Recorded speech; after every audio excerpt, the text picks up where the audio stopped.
জুলাই গণ অভ্যুত্থানের পরবর্তী সময়ে বাংলাদেশে একটা পরিবর্তনের ছোঁয়া সব জায়গায় হচ্ছে সেটা বিদ্যমান।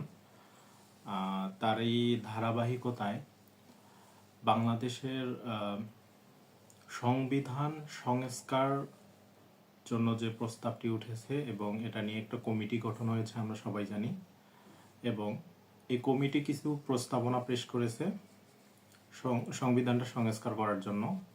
তার মধ্যে একটি হচ্ছে যে গুরুত্বপূর্ণ বিষয় হচ্ছে বাংলাদেশের বর্তমান যে সংসদ যেটা আছে সেটা হচ্ছে এক কক্ষ বিশিষ্ট, এবং সেটা প্রস্তাবনা দেওয়া হয়েছে সেটা দ্বিকক্ষ বিশিষ্ট সংসদের। তো আসলে আমাদের প্রথমে জানা উচিত এক কক্ষ বিশিষ্ট সংসদটা কি এবং দ্বিকক্ষ বিশিষ্ট সংসদটা কি।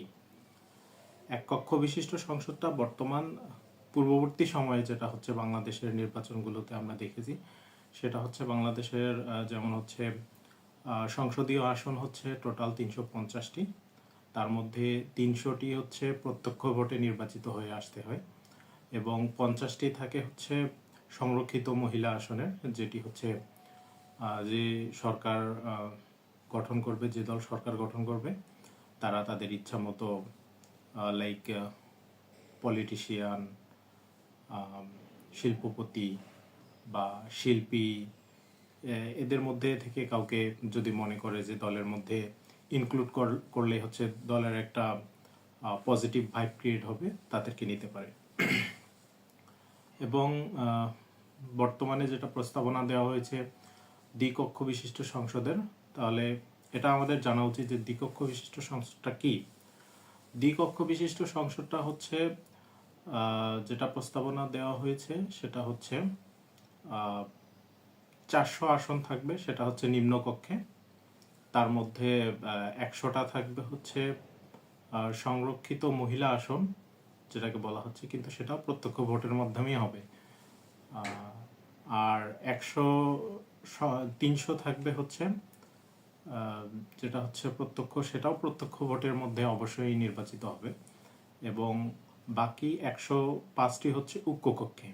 তার মানে হচ্ছে যেটা আমরা বুঝতে পারলাম সেটা হচ্ছে নিম্নকক্ষে হচ্ছে 400 আসন এবং উচ্চকক্ষে হবে 105টা, এবং এই 105টা যে উচ্চকক্ষে আসন থাকবে সেটাও কিন্তু হচ্ছে প্রস্তাবনা দেওয়া হয়েছে যে প্রত্যক্ষ ভোটের মাধ্যমে নির্বাচিত হতে হবে, এবং 5টা আসন যেটা হচ্ছে রাষ্ট্রপতির কাছে সংরক্ষিত থাকবে। এটাই হলো আসলে বর্তমান যেটা হচ্ছে দ্বিকক্ষ বিশিষ্ট সংসদের যেটা হচ্ছে প্রস্তাবনা দেওয়া হয়েছে। সেটা হলে আমার মনে হয় যে বাংলাদেশের গণতন্ত্রের জন্য খুবই ফলপ্রসূ হবে। ইভেন আমরা এটা বহির্বিশ্বে আমরা দেখতে পারি যে দ্বিকক্ষ বিশিষ্ট সংসদটার প্রচলন আছে, যেমন আমেরিকাতে আছে, যুক্তরাজ্যে আছে, পাকিস্তানে আছে, ইন্ডিয়াতে আছে। ইন্ডিয়াতে যেটা হচ্ছে একটা হচ্ছে